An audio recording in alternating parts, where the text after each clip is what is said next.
ರೋಗ ತಡೆಗಟ್ಟುವ ಮತ್ತು ಸಮಗ್ರ ಆರೋಗ್ಯ ರಕ್ಷಣಾ ಪರಿಸರ ವ್ಯವಸ್ಥೆಯನ್ನು ಬಲಪಡಿಸುವ ದೃಷ್ಟಿಯಿಂದ ಸ್ಪರ್ಶ್ ಗ್ರೂಪ್ ಆಫ್ ಹಾಸ್ಪಿಟಲ್ಸ್ ಸಮಗ್ರ ಜೀವನ ಕ್ರಮ ಲಸಿಕಾ ಕಾರ್ಯಕ್ರಮವನ್ನು ಪ್ರಾರಂಭಿಸಿದೆ. ಬೆಂಗಳೂರಿನಲ್ಲಿ ಇದನ್ನು ಪ್ರಪ್ರಥಮವಾಗಿ ಪರಿಚಯಿಸಲಾಗುತ್ತಿದ್ದು, ಬಾಲ್ಯದಿಂದ ವಯಸ್ಕರವರೆಗಿನ ಜನರಿಗೆ ರೋಗ ನಿರೋಧಕ ಲಸಿಕೆ ನೀಡುವಂತಹ ರಚನಾತ್ಮಕ ಅಭಿಯಾನ ಇದಾಗಿದೆ.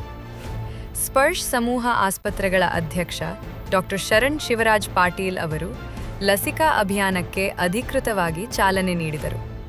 ನಗರದ ಇನ್ಫ್ಯಾಂಟ್ರಿ ರಸ್ತೆಯಲ್ಲಿರುವ ಸ್ಪರ್ಶ್ ಆಸ್ಪತ್ರೆಯಲ್ಲಿ ಮೊದಲಿಗೆ ಈ ಲಸಿಕೆ ನೀಡುವುದನ್ನು ಪ್ರಾರಂಭಿಸಲಾಗುತ್ತಿದ್ದು, ಬಳಿಕ ಸ್ಪರ್ಶ್ ಸಮೂಹದ ಇತರೆ ಆಸ್ಪತ್ರೆಗಳಲ್ಲಿ ಯಲಹಂಕ್, ಬಾಣಸವಾಡಿ, ಸರ್ಜಾಪುರ, ಯಶವಂತಪುರ, ಆರ್ ನಗರ್ ಹಂತ ಹಂತವಾಗಿ ಈ ಸೌಲಭ್ಯ ಲಭ್ಯವಾಗಲಿದೆ. ಲಸಿಕೆ ತಯಾರಿಕಾ ಸಂಸ್ಥೆ ಜೈಡಸ್ ಲೈಫ್ ಸೈನ್ಸ್ನೊಂದಿಗೆ ಈ ಅಭಿಯಾನವನ್ನು ಆರಂಭಿಸಲಾಗುತ್ತಿದ್ದು, ಜೈಡಸ್ ಸಂಸ್ಥೆಯು ಈ ಅಭಿಯಾನದ ಕುರಿತು ಜಾಗೃತಿ ಮೂಡಿಸಲು ಮತ್ತು ಸಂಪನ್ಮೂಲಗಳೊಂದಿಗೆ ಸಾಮರ್ಥ್ಯ ನಿರ್ಮಾಣದಲ್ಲಿ ಸ್ಪರ್ಶ್ಗೆ ಸಹಯೋಗ ಒದಗಿಸಲಿದೆ.